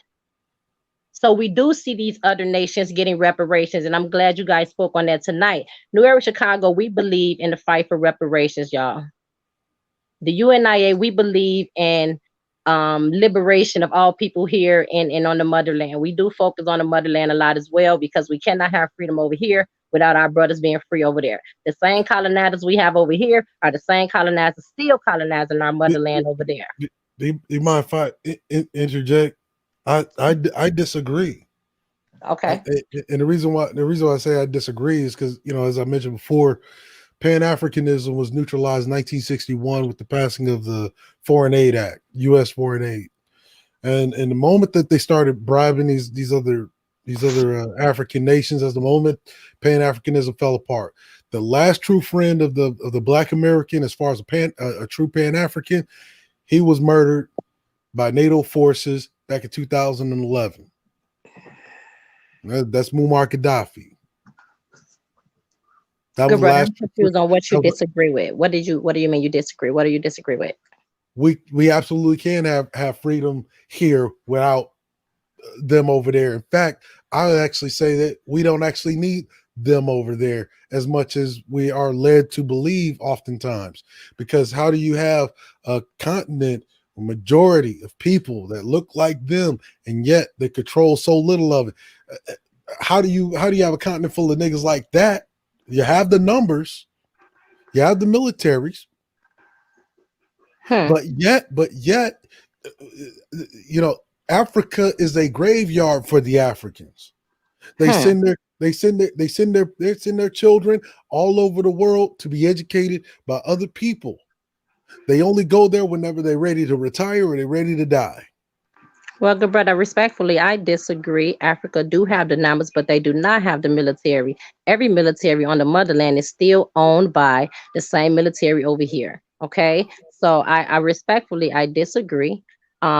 Again, but see, I would have to disagree with that, and the reason I'm saying that is because one, when Zimbabwe was taken over by basically a bloodless coup, that wasn't NATO forces. That wasn't the UN. That wasn't the United States. That was Zimbabwe's military. As a matter of fact, you can see the same thing for Uganda. You see the same thing for Tanzania. You see the same thing for Kenya. These are their own militaries doing these bloodless coups over there. Okay. I hear you, good brother. And again, respectfully, I disagree. But to continue what I was saying, as far as what we do here in Chicago with our boots on the ground every day, Well, we I'm telling you what I've dealt with up close and personal. These are things that I know, having spent a good portion of my time in Africa attached to the American military. I understand foreign policy from that aspect. So when I'm speaking about foreign policy, it is from that aspect and no other. It's not something based on what I read. It's based on what I know, based on what I see. I go to Africa right now. Africans aren't interested in Pan-Africanism. If they were, they wouldn't have had NATO literally called on the assistance of NATO to remove Gaddafi from power. Why? Because they wanted to keep those deals, especially whenever you look at the Francophone nation. They want to keep those deals with France. Now, good Said, brother, there's no doubt that there's some African leaders that have turned coat on the motherland and its people. No doubt, it's been that way for a very long time. I'm not saying you're wrong, but again, I disagree with you, and that's just my piece. And I don't doubt that your knowledge is profound. And I'm not saying you read a freaking website, or I'm assuming that you have pure A1 knowledge on this. So again, with your boots on the ground over there, for a respectable amount of time, I still respectfully disagree. So. I mean, is it any wonder why you have, let's say, 2.4 million Nigerians here in America, but you have less than 3,000 Black Americans who even have permanent residency in Nigeria? They have no interest in Pan-Africanism. It is an inside joke that liberal racists, they love to use it because it like to bring Africans from the continent that look like you to literally suppress any kind of foundationally Black movement that you have. And it is literally the tool that is being used against you right now. Isn't that why you had that I'm not saying you per se, but in general, why there was that uproar not too long ago about so many Black Brits and Black non-ADOS people playing historically black, historically black leaders, like from Martin Luther King's, and you got another one that's about to play Malcolm X. Yeah, another starring in these American movies, that are playing the role of our historic figures here in America. And that's just what I'm saying is like it's a neutralizing tool. You cannot be both Pan-Africanism and pro-Black American liberation at the same time. Is because it's already been neutralized. If they were really interested in Pan-Africanism, you would see a working model of Pan-Africanism on the continent of Africa. But you could go to any one of the 55 member nations of the African Union, and you won't find it. Not even in their own isolated states in which they preside. That's why you look at, take for instance, Nigeria, split by more than 50 tribes. You look at the nation of Kenya, split by more than 30 tribes. South Africa. It's literally even within the EFF, you're watching a split. Those that want to support the former Afrikaans farmers, white German farmers that refer to themselves as Afrikaans, and then you have the other half that say we just want our fucking land back. I mean, this is literally what's happening in the world. You would see a working model of that Pan-Africanism. And if you really want to prove the case of Pan-Africanism, you would have to show me one black person, one black American person who has some kind of exclusivity to either the mines or the crops in any one of those African nations, which they do not prefer. Why? Because they always prefer the white skin over the black, even amongst their own. This is true. And I could take you all the way as far east as Eritrea or as far west as the Ivory Coast. Listen, good brother, you couldn't take me nowhere on the motherland where I would not still feel the way I feel. All right, because that's how I feel. With respect again to you, I can't say it enough. I'm not talking about my feelings here. I'm just talking about experience. Your facts. Well, your facts. You know your facts. Your facts are legitimate and they are and they're respected. Again, it's nowhere on the motherland you could take me, good brother, and I wouldn't feel the way I feel. Pan-Africanism is a way of life. And no matter if you haven't seen it in your lifetime, it existed, facts, right? It existed and it created some of our strongest economies in the world, right? It existed that people who departed from Pan-Africanism and led another life after its founding member, Marcus Mosiah Garvey, still often did well or went on to go and belong organizations that did well, like the NOI or again, New Era Chicago. These are organizations that stem from Pan-Africanism. So whether you see an example of it today in your lifetime, we know that it existed. So again, as Garveyites, we just always look to go back to that. They might have some kind of Pan-African sentiment that maybe undergirds the philosophy, but make no mistake, even the New Era or the 100 Black Men, those are things that are inherently evolved from speaking to specifically our issues, not Pan-African issues. Now, I can agree that New Era Nation was created dealing with the murders of Black women in our community. Two brothers got up and were tired of it, so they created an organization called New Era Detroit, which is our first chapter, and New Era Chicago is our second chapter.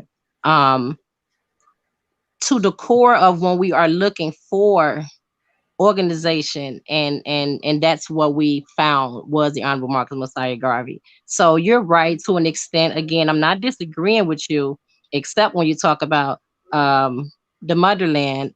But other than that, I'm not disagreeing with you, good brother. Again, how many countries in the motherland have you been?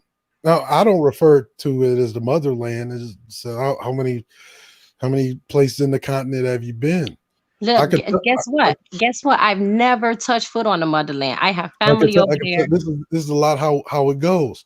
That doesn't mean to me it doesn't, again. And I don't want to ever turn this into some type of like back and forth, because again, I think we're on this call for solutions and education. So you could have been on the motherland 300 times. I don't think that would make my point any less invalid. to what you're saying. You understand? So I don't want to turn this into that. I don't have time to, and I won't waste my time doing that. If you have some solutions for me, good brother, I'm all ears. Oh, As well, a that, young that black was that woman, I'm was all ears. Okay. And as an educator, I have to take this back to the youth. So if you have some type of solutionary talk for me, I'm all for it. well Okay. that I was don't want to go back and forth that about how was a many part of times one of you my visit somebody. solutions is cutting the excess fat. This is literally dragging the ship down, cutting out the excess fat, not allowing. See, because whenever you do that, you're literally allowing these other groups to come in here and then say, well, they can testify at a judiciary committee and tell you, you know, tell the judiciary committee black folk don't need reparations, don't deserve reparations, just as so many African immigrants who actually testified before these judiciary hearings on reparations. So how are you going to be for reparations, but you're adhering to some kind of Pan-African sentiment when it is under Pan-Africanism that we have allowed these people to speak on our behalf that have literally Oh, disadvantaged. look, I don't think you hear And me that's why clearly, but and that's why that's it not is true. a That's not solution. true. It is a Listen, that's not solution true. to Pan cut them. Africanism have never It is a allowed. solution Pan to Africanism don't even allow that. Y'all don't it is understand where do you get this it is idea a from? solution to completely cut Oh non-native gosh. born black Americans out Oh of the equation gosh. whenever speaking of black issues. I mean, that's just what Brother, it is. brother That's the Roberts, first step what's in the going on So here, solution. King? yeah, What's yeah. going on here? So Good brother, I'm not finna definitely praying to you talking that way about Pan Africanism because I disagree. But I said I respectfully disagree, and you're beating a dead horse. I said that's just not going to happen. But um, brother Anthony, I'm sorry, brother Roberts, it's clear how I move with our org here in Chicago. We are always moving, we are always learning, and we're always trying to bring solutions to our community, and to our people and to our race here and abroad. We do have a few organizations in Africa that started, I think, this year. So we have New Era Ghana and we have New Era Nigeria. It's just uh, demonstrating independence, not really asking or worrying about what someone thinks of you. It's your community, it's your responsibility. As far as education goes, the teacher have a very, we teach things like that. Your teacher has a very limited responsibility. It starts in the household. More so, let's not focus on the national election because, like the brother was saying before, I don't know which one of you guys spoke, but the federal election is not really should be our concern because it doesn't assist us in our day-to-day activities. More so the congressmen and the senators and the governor, more importantly, and the school board. I love when whoever said that about the school board is important because that's my area and that's what I try to be of service to when I'm telling my black mothers, like, listen, if we can do all this on a weekend, you guys need to be at this board meeting because I've been at those board meetings and I've seen people and I've seen the power and the money. So I'm like, okay, that's somewhere we need to flood. We're flooding the lines of a national election when we need to flood the line of the school board meeting. So again, to the brother who was speaking about Pan-Africanism, you can, I appreciate your knowledge all the time. But as a young black woman in Chicago, I just want to find the best way to get the information out to my people, make it relatable, and move forward with force and power. So if someone was to say, and I have a Morris brother, who I have a lot of Morris Science Temple brothers and sisters, and they are also part of the Garvey Center, so we're all under one roof in Chicago. So you have New Era Chicago, you have the UNIA, you have the Morris Science Temple, all in one building, Brother Roberts. So it's not like we're sitting in there saying, well, you got to stop doing this. We're like, man, what can we do? How can we do it? And how can we educate the people? So we're starting something called the 2021 Mature Voters Campaign. So again, it's the 2021 Mature Voters Campaign, where we're just literally educating our people on how to be mature voters. Because as you can see today, there are no mature voters are like, oh my God, needle in a haystack when it comes to this election. You can see it. So all we want to create is mature voters. Know who you're voting for. Know what you're voting for. Know what this person stands for and the policies they have put in place to either help you or stop you. So we're always seeking help with that area as an organization, who we can bring in to give us the information on politics so we can get it back out to our people to either swing a vote, swing a candidate, buy a vote, buy a candidate, whatever we can do to get to be better, to have a seat on the national table, whatever we have to do. I don't have all the knowledge. Again, as a young Black woman in Chicago, I don't have all the knowledge. I've been doing this for 6-7 years, and I would not stop, and I'm not going to stop. Any information that I can get to further my people and advance my people, I'm all for. So again, if we can just stop giving the vehicle of transmission to another person, we've literally just let the whoever is not Black control the vehicle. So when I speak about a vehicle of transmission of education, we let someone else drive that vehicle. So I don't really want to really get into the depths of Pan-Africanism, and like you say, we don't even have to talk about the motherland. Let's talk about the fact that everybody else have a vehicle of transmission that they're driving to their next generation.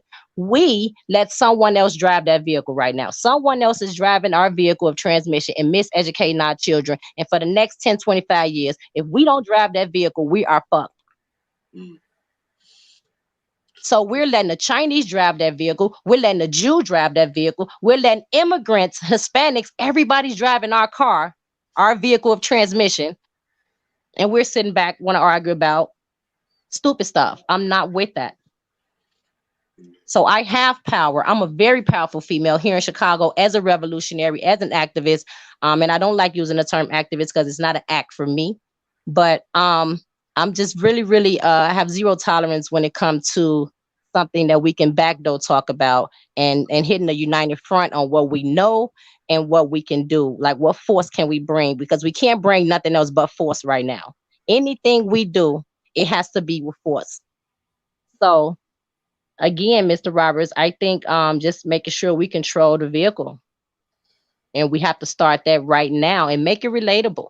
The youth is someone else is driving our car. So we have to pull back and see what we need to do to get our youth. I'm for the youth. I hate adults. Adults make me sick. That's why I teach children, because trying to tell an adult something or have a respectable disagreement is so hard. But with a child, they're ready to receive. You understand? Yeah. So, and I just add on that I really feel like we definitely need to have our youth in our mind when we having these conversations, because although like Cerulean said, in large quantities in Africa, maybe Pan-Africanism is dead. Economically, socially, it's not a movement, right? But at the same time, we definitely need to teach our kids about those movements, and I pull the unity of a George Patmore and W.E.B. Du Bois, and how these men unified under a principle of unity so that we can get some things done. And then they produce it in Nkrumah. And so I'm showing how all of the pantheon, like how these men moved and got things done. And although we didn't get exactly where we wanted to get with the movement, we still got work to do. But good brother, I don't mean to cut you. But Webb Du Bois was an intelligent coon. You understand? So he didn't get smart up until it was time for him to pass away. He talked about Garvey all his life. Him and Garvey went at odds, but look where he died at. He died on the motherland. So when we talk about these people, why our advancement have been stalled and stagnant, and why this brother on the line cannot really speak positively about Pan-Africanism, because in his lifetime, he's seen, experienced, and seen, and haven't seen it, right? Let me just give you some understanding. I grew up Pan-African. My father was a Pan-African. Whenever we grew up, my father, my grandfather were my teachers. They were Pan-African. Then you should know that you should know the keys then. Well, then you should know better. Both my father and grandfather were war veterans. They actually taught me Pan-Africanism growing up. I understood it. I lost my Pan-Africanism when I was in Africa. But I understood that the only reason why these African nations are literally at the mercy of the West and America, the United Nations and NATO, is because they have no interest in Pan-Africanism itself. No. Even whenever there was a clear-cut policy that was put in place by one of the last great Pan-Africans on the planet, Muammar Gaddafi. They rejected it in exchange for the little trinkets that they were getting from places like France and London, United States and Canada. See, what I'm saying is this: when there's some real simple steps that we can literally do. One, keep all of these other extra folk out of our political business, and that includes Africans from the continent. That includes Africans that come here, make anchor babies, and then because they are a first generation born here in America and they can claim the status of an American, think that they have the ability to speak on Black American issues, and they do not even have the history. They do not even have the same understanding, not even the same fundamental basis that we're coming from, whose parents never experienced Jim Crow, whose parents never experienced slavery, whose parents never experienced such a maldistribution of resources, wealth, and opportunities, or the fact that those opportunities, wealth, and resources were robbed from them because everything that was robbed from us was given to these people upon their arrival here. They don't come from that understanding. And so therefore they do not belong in our political business. Two, whenever we're talking about the youth and we're talking about how to transmit knowledge, one, I go with make it plain, make it simple, make it plain, because now we're in the stage where we have to tell people directly. And what are we talking about directly? Well, we know that if education is important, the place we need to be at is in the educational system. And we need to make that educational system our own, as we once did. Mm-hmm. Mm-hmm. See, if you understand that the progress of Black America in this country was actually through the educational system. We absorbed the educational system. It was one of our many feats that helped us through the period of post-Reconstruction all the way up to the Civil Rights Act of 1964, which is the greatest wealth accumulation in the Black community. You understand that they did that by absorbing the educational system.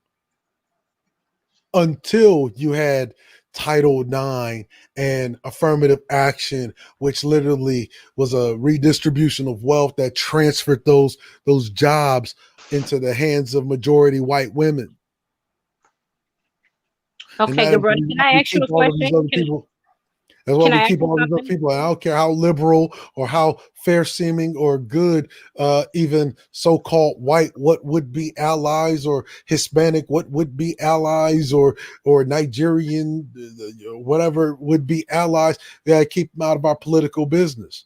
Because the reality is, the reason why they call you an Akata, the reason why they say that you're lazy, the reason why they this, that, and the third is because they understand that once you become politically and economically selfish, the game is over for them. That wealth, resources, and opportunities are funneled right back into the hands of this noble Negro of America.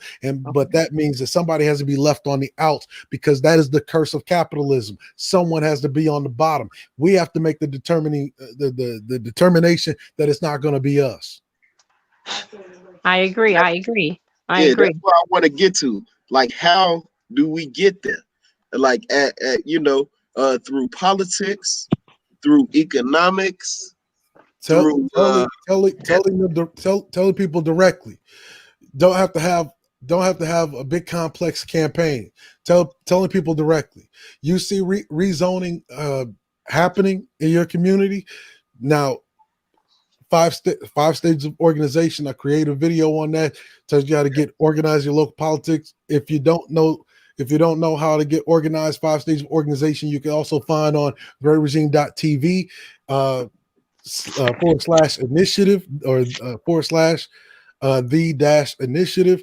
You can find it what we call the initiative now. You'll find it there. 5 stages of organization. How do you get organized in your little locale? So whenever you see these phenomena happening, like redlining under the auspice of rezoning, or urban renewal, or opportunity zoning, or whatever they call it now, you can literally organize a body right then and there, start pulling resources from your local constituents, and start fighting it from that level. And then you start with the schools. And the reason why you start with the schools is because you want this fight to fucking be inherited by the youth.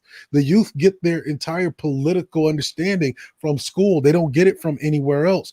This is why they have the mainstream media literally fudging everything up, blurring the lines. They have no political understanding, which has caused the youth to be disinterested in the process of politics. Hey, I want to say out loud that I teach U.S. history, and literally I got consumer ed. That's what I was showing y'all earlier, and I teach Pan African history.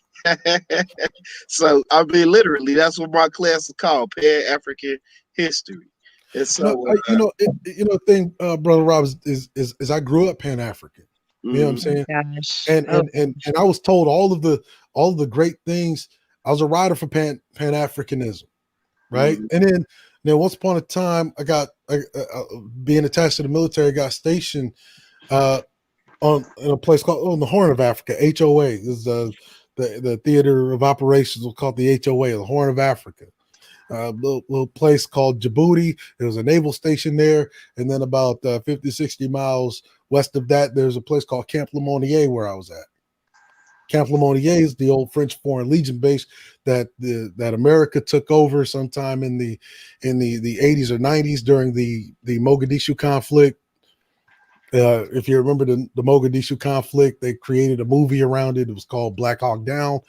And during that Mogadishu conflict, America literally inherited that base there, which is where I was at.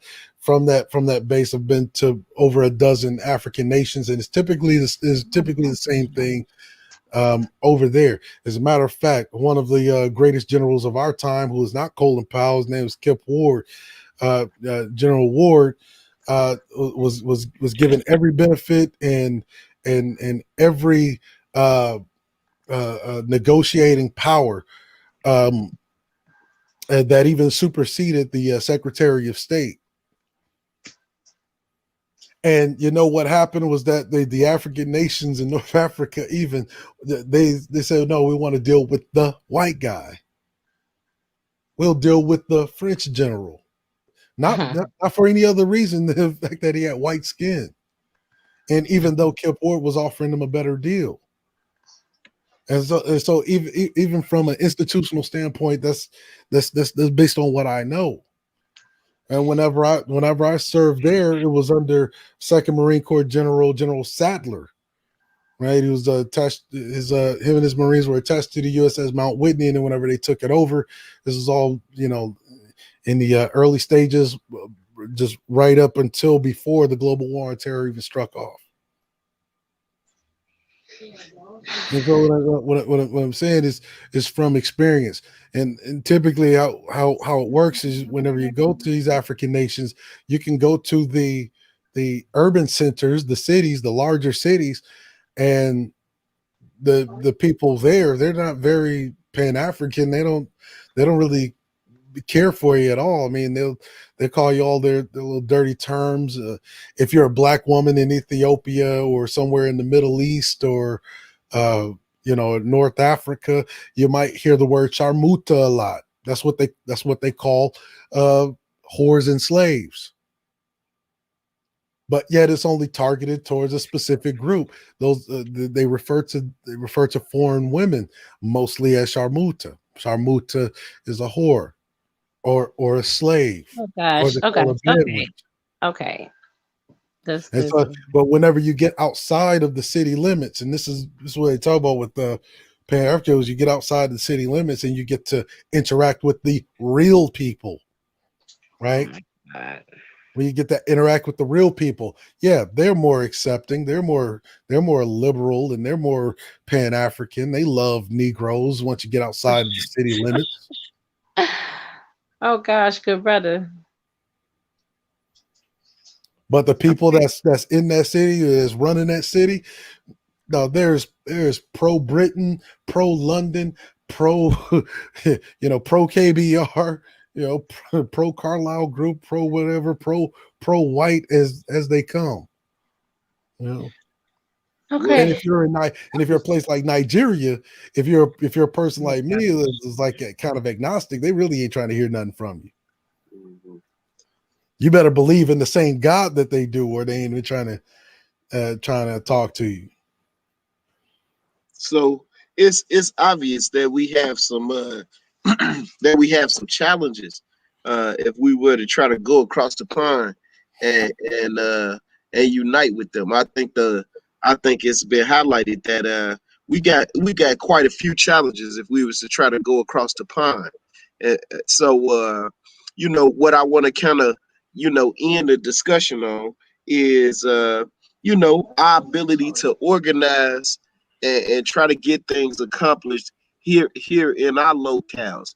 I think Stokely Carmichael, better known as Kwame Ture, to some, man, he said it best. He said, if you organize a little bit, you get a little bit done. You organize a lot, you get a lot done.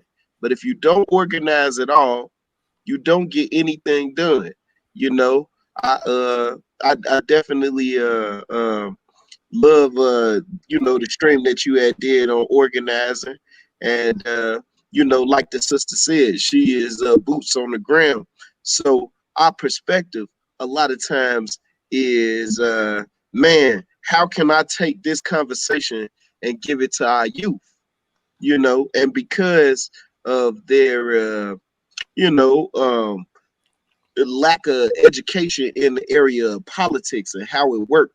Uh, Sometimes we do have to, like, if I was to come out right, so just to give an example, if I was to come out right and say, well, we shouldn't, this guy, he did this and that, and he was detrimental to the movement, right? We wouldn't go and look at his work. We wouldn't go and look at his, go and look at what he did in his life leading up to the point where he made that mistake. You see what I mean? So these are the things that we have to teach our kids, like where the movement went wrong, where we were infiltrated, where Mhm. uh, how we can overcome infiltration, how to Mhm. guard against infiltration. Mhm. All of these things are important, especially when we start talking about playing the long game. Because of course, uh, everything that black folks need, right now, education, really funding education, you know creating a curriculum to bring out the natural genius of black kids and all these types of things, Mhm. right? Mhm. We would definitely need organization on the ground level. We need it at the state level, and then obviously at the federal level. And so we had brought it up on Tash Channel the other day about how we got to go down the middle, you know, to get more things accomplished. Uh, and I think that is through organization. I think that is through problem solving. You know, in no way I don't think the good brother was attacking you. I think that he was just stating the current state of affairs. And for us to look at the reality in which we are in politically and do what's best. No, And but see, here's my outlook on things. Right, Uh, I have a tendency to work with the environment as it is, not how I would like it to be. And actually, learned that being over in Africa, because I had Pan African ideals, being over there and find out that these people aren't as Pan African as me, because Pan Africanism is inherently actually an American idea. But we have to deal with the environment as it is, and cut Okay. out all the rest of the stuff. Um, it's a wonderful idea Oh my if you God. could get the base level of participation. But we're at the stage in the game where we don't even have time for the ifs.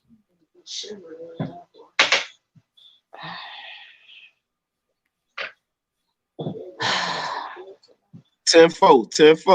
And so with that being said, we've been on. It's about to be 2 hours, man. And look, man, I appreciate everybody that came to the stream. Miss Washington, you definitely gonna get your extra credit. Miss Gardner, I seen you pop into the stream. and then I'm gonna look through the comments. And everybody that's in part of my classes, if you came in, guaranteed you're gonna get your extra credit. I want to say to the B1 family out there, man, yo brother Good Rob, I guarantee you that you would be proud of what I'm doing in my classes and how I conduct myself when I'm not on YouTube. I think Sister Latoya will speak to that. You know what I'm saying? When Oh, I'm not absolutely. the same dude. You know what I'm saying? I talk the same thing. I ain't never said nothing different. You know what I'm saying? My whole intention Absolutely. was to have this stream was to justify black identity politics on the eve of the election.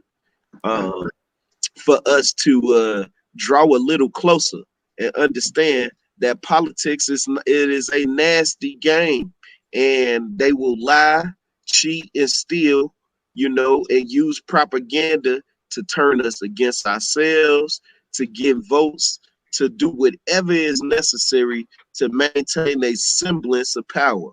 You know, us as black folks, we have to realize that we are under attack. Voter suppression is a real thing. And the reason why voter suppression, the reason why is because they know they split the black vote.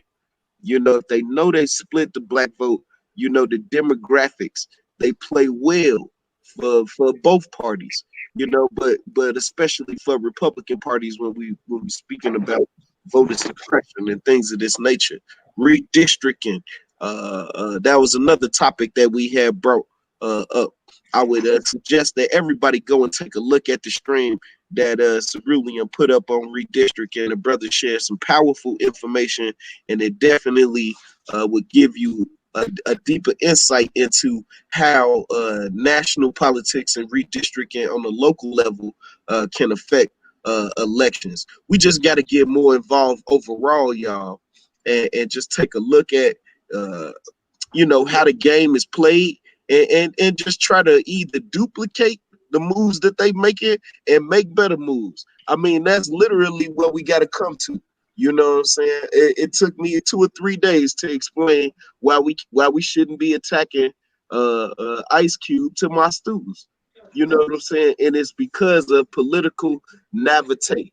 It's not discussed at home, and it's not discussed in a general sense with maturity in Black YouTube. And so we got to be responsible for the narratives that we put out here.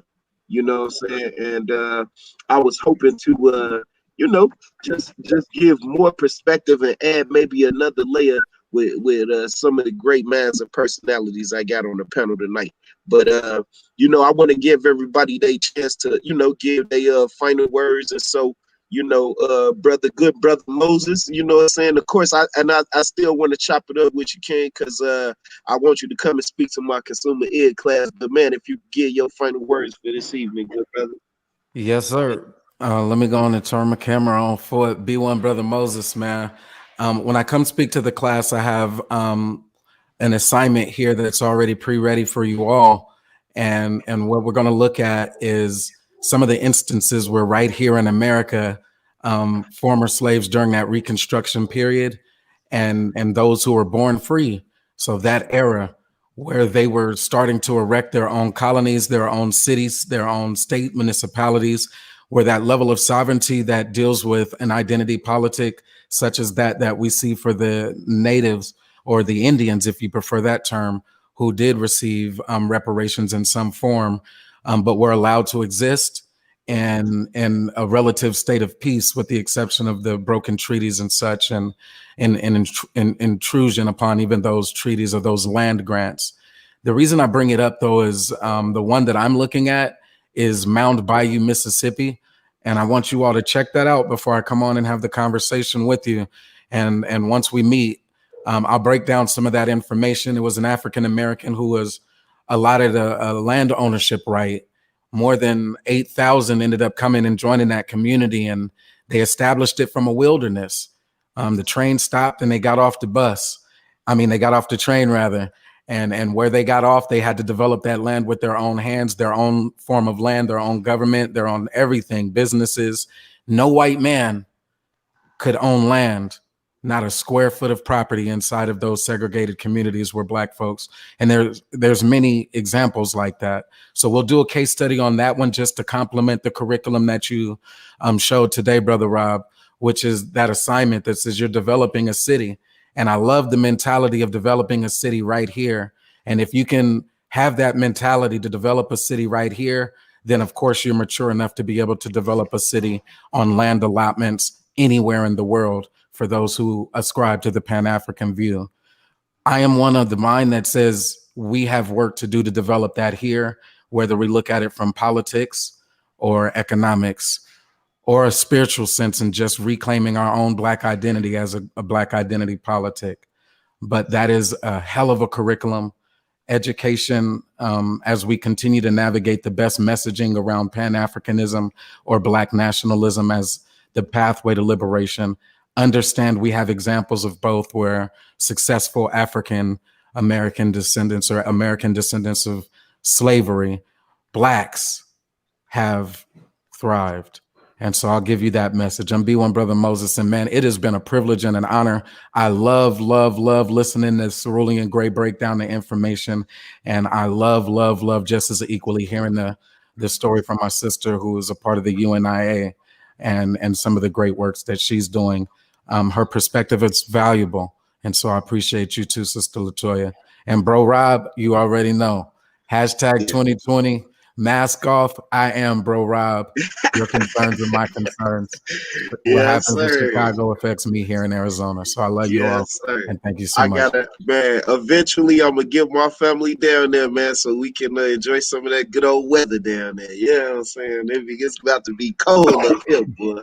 On the real, you know what I'm saying? But I appreciate you coming, Brother Moses, man. I asked that man, and that man took my invitation right off the bat. Same thing with the general, you know what I'm saying? Cerulean Great, man. It's so good, brother. If you could give us your final words, and I appreciate you coming, King. I appreciate the invite, sharing this panel with your good brethren and sisters. And for the record, says I wasn't attacking your views. I'm just weighing in on things that I know. This is my experience from having been there and having done it. I grew up in it, and my views started changing. While still holding those views and participating and interacting with those folks over there on the continent. So it was not attacking your views. As a matter of fact, I take away no hard feelings from this. But I gratitude for the invite, to share this panel with you guys. If there's anything to be taken away from this, a couple of simple things. Keep non-Black Americans out of your business. That's one. If you're trying to reach the youth, make it plain, make it direct, right? That tell them exactly, what they need to do, because you have to understand that they might be the youth, but these are also your soldiers. The soldiers need orders. And the other thing is that it's perfectly fine to disagree.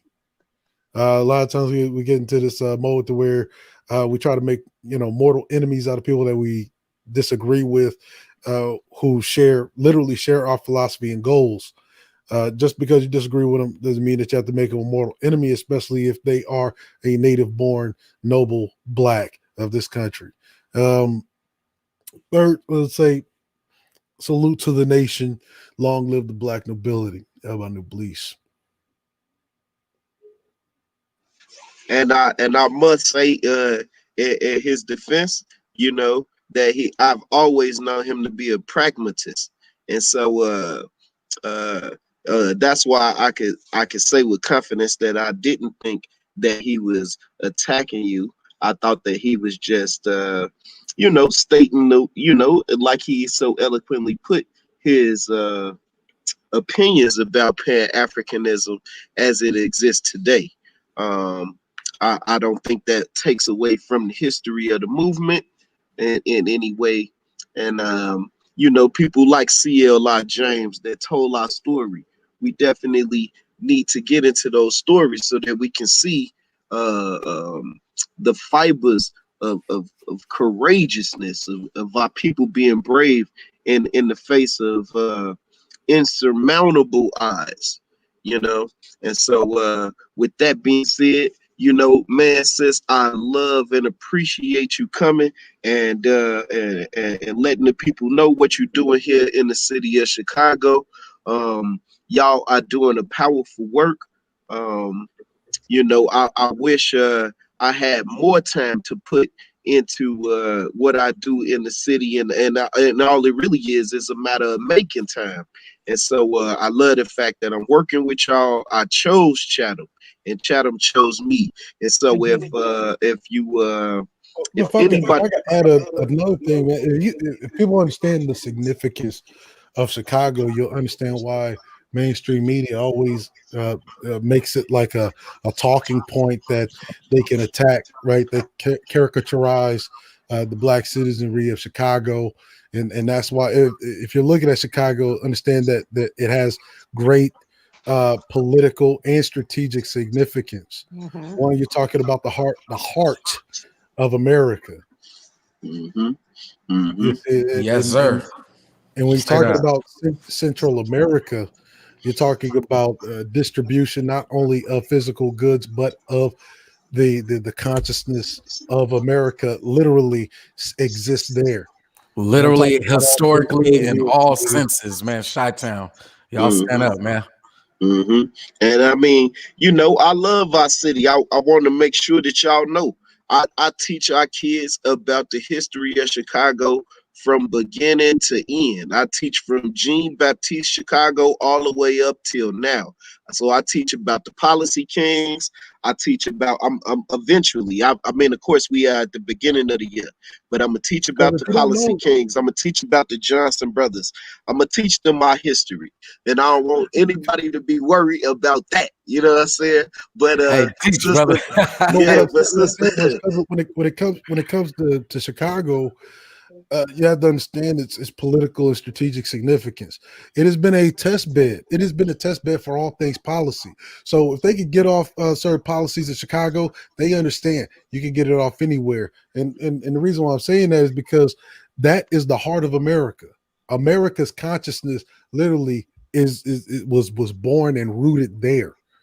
And I mean, when I'm talking about America's consciousness, I'm talking about during the Jim Crow Great Migration, majority of Negroes landed there. That's the heart. And that's why they continue to attack it. absolutely. That's why they continue to attack it. Urban renewal began there. The white middle class began there. We talk about Cabrini Greens built by the Army Corps of Engineers to create housing kind of project, suburban style housing project for white middle America began there. Mm-hmm. Mm-hmm. Brother Mm-hmm. Roberts, I want to be very clear about one thing. I do not feel attack. I don't know where the word attack come from. I do Okay, feel okay, okay. All I right, do my fault. I absolutely, just making sure. absolutely. Oh Yeah. no, good brother. I'm I'm very clear and I don't feel attacked. I do feel the brother was very passionate in how he spoke. I don't feel Mm-hmm. attacked at all. It's all love on this call. I feel it. I don't feel attacked at all. I just want to be very clear about that. All right, all right, all right. And yeah, and you know, I just wanted to know if you had any you know, parting words or anything you want to share with the family right before we got off and I had my little last, let's say. You know what? I just for those who's on this live stream, I appreciate the platform. I appreciate all three of you brothers giving your piece. It's very important that we do this as often as possible, controlling our propaganda, controlling our narrative. I definitely enjoyed it, and I'm always a student. Okay, I'm a student of life. I'm a student of my brothers. I'm a student of my sisters. So I sat here tonight and I took notes like a student. Um, because you guys, your words are meaningful. And I always want to take that knowledge and break it down to my brothers and sisters in the streets because that's where I am. But I'll leave you guys with this. Some of our leaders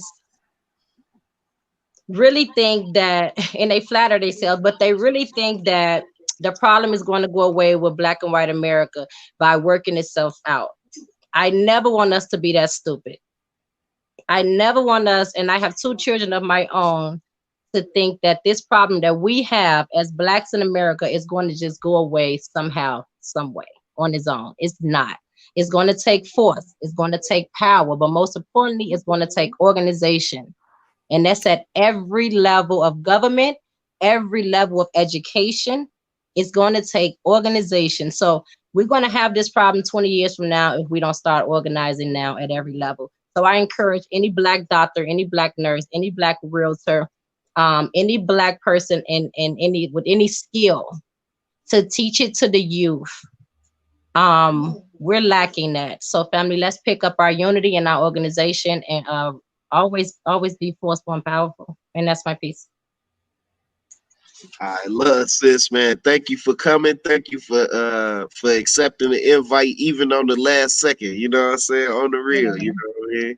But look, for everybody that came through and listened tonight, you know, if you know of any young people on the south side of Chicago, they got kicked out, they got pushed out, they got incarcerated, they had a baby, had to miss a whole bunch of time at school, whatever the situation is, right? They can still get registered. They can still get a authentic high school diploma.